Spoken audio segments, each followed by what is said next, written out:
Iran has launched its most explosive attack yet, not just on Israel, but on the United States, at the United Nations Human Rights Council.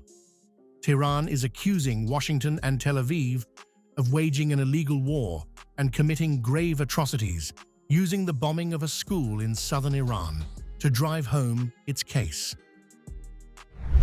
Bismillah ar-Rahman ar-Rahim. Distinguished delegates, dear colleagues. Iran stands today amid the throes of an illegal war imposed by two bullying nuclear-armed regimes, the United States and Israel. This war of aggression is blatantly unjustified and brutal. At the heart of Iran's accusation is a devastating claim that a girls' school in Minab was deliberately targeted. Tehran says the strike killed over 175 students and teachers, calling it a calculated attack on civilians. They initiated this aggression on 28 February, while Iran and the United States were engaged in a diplomatic process. Among the most harrowing manifestations of this aggression was the calculated, phased assault on Tayyip Elementary School in the city of Minab, south of Iran, where more than 175 students and teachers were slaughtered in cold blood. Iran is not stopping at accusations of war crimes. It is raising the stakes to genocide. Tehran claims the attacks form part of a wider, systematic campaign targeting civilians and critical infrastructure across the country. More than 600 schools have been demolished or damaged across Iran, and more than 1,000 students and teachers martyred or wounded as the result. They are targeting civilians and civilian infrastructures with no regard for laws of war and basic principles of humanity and civility. The aggressors' targeting pattern, accompanied by their rhetoric, leave little doubt as to their clear intent to commit genocide. From Ankara, Turkey is amplifying the outrage, framing the conflict as a wider civilizational and regional crisis. President Recep Tayyip Erdogan says this is no longer just Israel's war, but one whose consequences are being felt globally.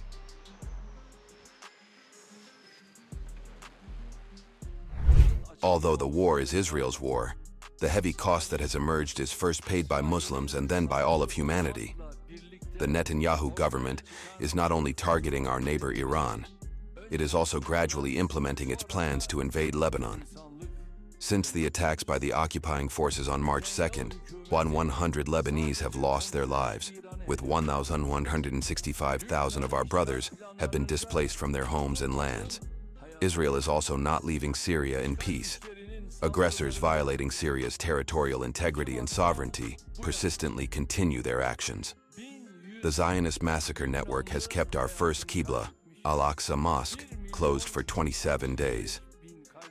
Eid prayer was not performed at Al-Aqsa Mosque, which Israel has locked for the first time since 1967. This lawlessness, this banditry is, above all, an impudent attack on the faith of 2 billion Muslims, regardless of the pretext.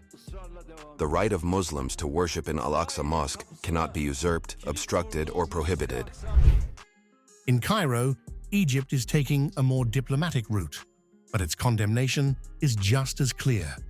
Foreign Minister Badr Abdelatty has called Israel's actions in Lebanon a violation of international law, while pushing for de-escalation and withdrawal. This incursion completely contravenes the rules of international law, which emphasize the importance of respecting Lebanon's sovereignty, unity, and territorial integrity. We condemn all Israeli policies that have led to the crisis of forced displacement within Lebanon, and forced the Lebanese people in various areas of the south to abandon their homes and lands. This is reprehensible and completely unacceptable. What makes this moment significant is the convergence. Iran is leading the charge with direct accusations against both the United States and Israel. Turkey is amplifying the ideological and regional outrage.